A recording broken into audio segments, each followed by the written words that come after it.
नमस्कार मित्रों, स्वागत है आपका एक बार फिर से। आज हम पढ़ रहे हैं प्रत्यय।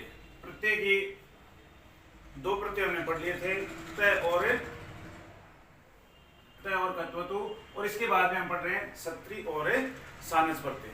स्त्री और सानस प्रत्यय, इसके बारे में बताता हूं मैं। ये दोनों प्रत्यय है वर्तमान काल में कार्य करने तथा लगातार जारी रहने के अर्थ में प्रकट होते हैं। मतलब इसका मतलब क्या होता है? कार्य करते हुए, जैसे गच्छन, जाते हुए, भागते हुए, दौड़ते हुए, इस प्रकार का जो शब्द होता है वो इसमें दोनों में लगता है। जैसे ये दोनों प्रत्यय वर्तमान काल में काम करते हुए प्रकट हो रहे हैं, ठीक है। स्त्री प्रत्यय का प्रयोग परस्मैपदी धातुओं के साथ, मतलब इनका प्रयोग परस्मैपदी धातुओं के साथ में किया जाता है। स्त्री प्रत्यय का प्रयोग है परस्मैपदी, लेकिन सानस प्रत्यय का प्रयोग है वो आत्मनेपदी जो धातुएं हैं उनमें प्रयोग करने में किया जाता है। स्त्री में तो परस्मैपदी आता है और सानस में आत्मनेपदी धातुओं का प्रयोग करने के लिए किया जाता है। स्त्री प्रत्यय कर्तृवाच्य में, मतलब ये इसका प्रयोग किसमें होता है? स्त्री का कर्तृवाच्य में, जबकि जो सानस प्रत्यय है उसमें तीनों जो वाच्य होते हैं, कर्तृ, कर्मवाच्य और भाववाच्य, इन तीनों प्रत्ययों में जो वाच्य हैं इनमें प्रयोग किया जाता है सानस प्रत्यय का। अब मेन चीज है इसकी जो आपको ध्यान में रखनी है। अगर आपको प्रत्यय का मतलब ये परिभाषाएं याद भी नहीं है, लेकिन आपको ये जो तीनों चीजें हैं इसमें, इन दोनों में, वो आपको ध्यान रखना है। स्त्री प्रत्यय के अंतर्गत है अन। स्त्री प्रत्यय में क्या शेष रहता है? अन। स्त्रीलिंग में, ये पुल्लिंग में है, स्त्रीलिंग में अति या अंति शेष रहता है, और नपुंसकलिंग में अत शेष रहता है। तो इसमें कौन सा प्रत्यय होता है? सत्री प्रत्यय होता है। ये चीज आपको ध्यान में रखनी है। सानस प्रत्यय में आना या माना, आनम या मानम, ये शेष रहता है अलग अलग है पुल्लिंग, स्त्रीलिंग और नपुंसकलिंग में। इन चीजों को आपको ध्यान में रखना है मुख्य रूप से। ये जो है इनको आपको एकदम ध्यान में रखना, दिमाग में रखना है। जैसे तय में तय, ता, तम शेष रहता है, इसी प्रकार के कत्वतु में तवान, तवती और तवत शेष रहता है। इसमें अन, अति और अत शेष रहता है। आने, आना या माना, मानम या मानम, ये शेष रहता है। तो ये चीज आपको ध्यान में रखनी है। जैसे पठ धातु के साथ में सत्री प्रत्यय लगाते हैं, पठ के साथ में कौन सा प्रत्यय? सत्री प्रत्यय लगाते हैं, तो पुल्लिंग में क्या बनता है? पुल्लिंग में क्या बनता है? पठन। क्या बनता है? क्या शेष रहता है? अन शेष रहता है, तो पठन बन जाएगा। स्त्रीलिंग में क्या बनेगा? अति, पठती, क्या बन जाएगा इसका? पठती। नपुंसकलिंग में अत शेष रहता है, तो क्या बनेगा? पठत। अत शेष रहता है तो क्या बनेगा? पठत। आप ये कहोगे कि पठत में तो तय प्रत्यय होता है, लेकिन यहां पर आगे विसर्ग आता है तय प्रत्यय में। ये चीज आपको नोट रखनी है।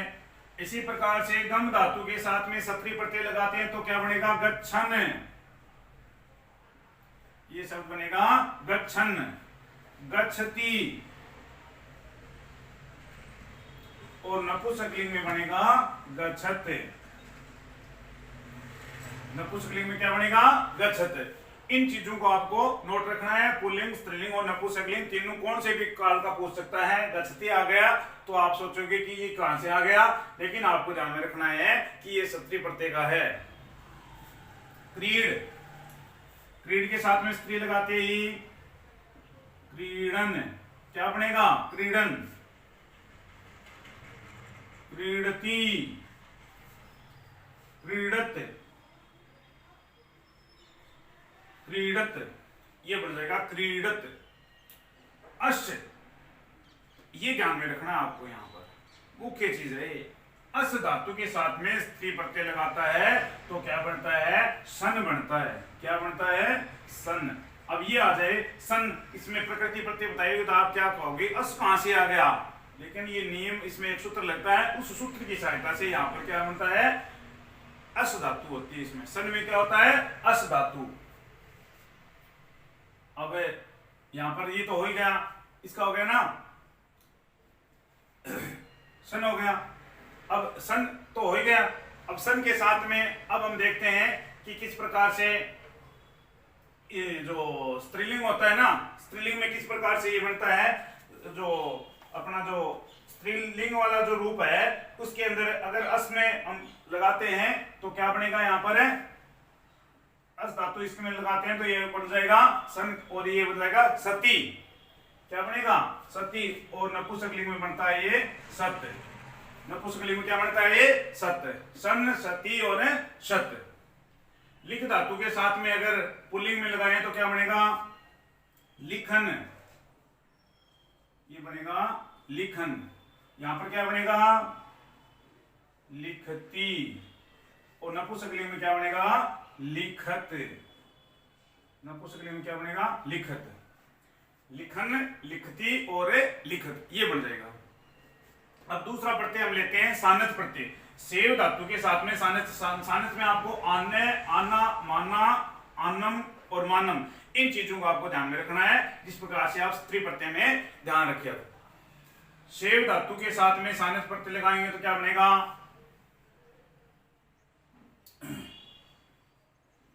सेवमान शब्द बनेगा, सेवमान है। क्या बनेगा, सेवमान है।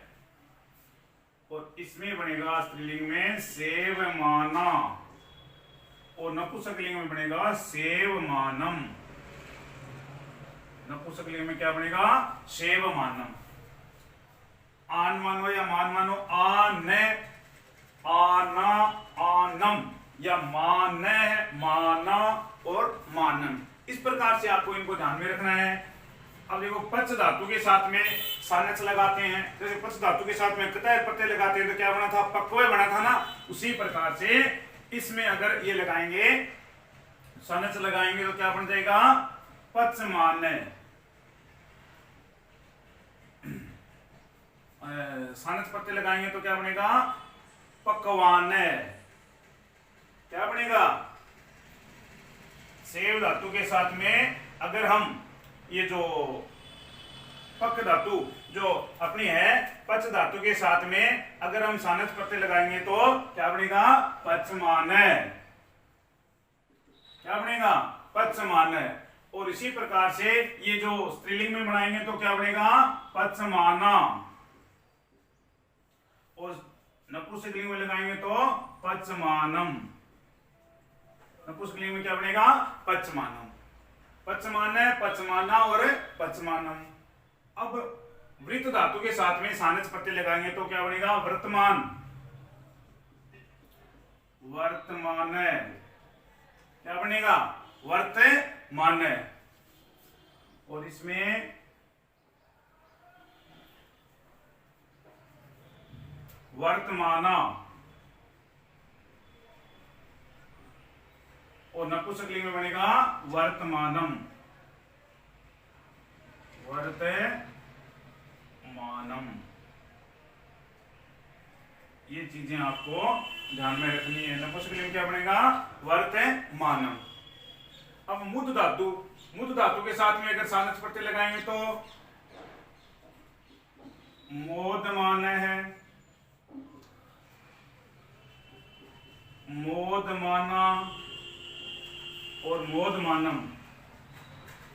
मोदे मानम शब्द बनेगा, मोदे मानम शब्द बनेगा। विद्यमान, विद्यमान है,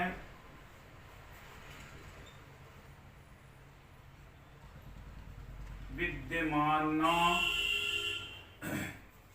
और विद्यमानम। विद्यमानम, ये शब्द बन जाएंगे। विद्य धातु के साथ में अगर सानच प्रत्यय लगाएंगे तो विद्यमान है, विद्यमाना और विद्यमानम बन जाएगा। इस प्रकार से आपको इन जो प्रत्यय है, शब्द धातु जो धातु है, इसके साथ में प्रत्यय जो आपके किताब है या आपकी जो कोई भी आपके पास बुक है तो उस बुक में से आप इनका अभ्यास करिए। अब जितना ज्यादा आप अभ्यास करोगे तो आपकी ये चीजें समझ में आ जाएंगी कि इनके धातुओं के साथ में प्रत्यय लगा करके जो अगला शब्द है वो किस प्रकार से आपका बनता है। तो ठीक है, आज के लिए इतना काफी है। धन्यवाद।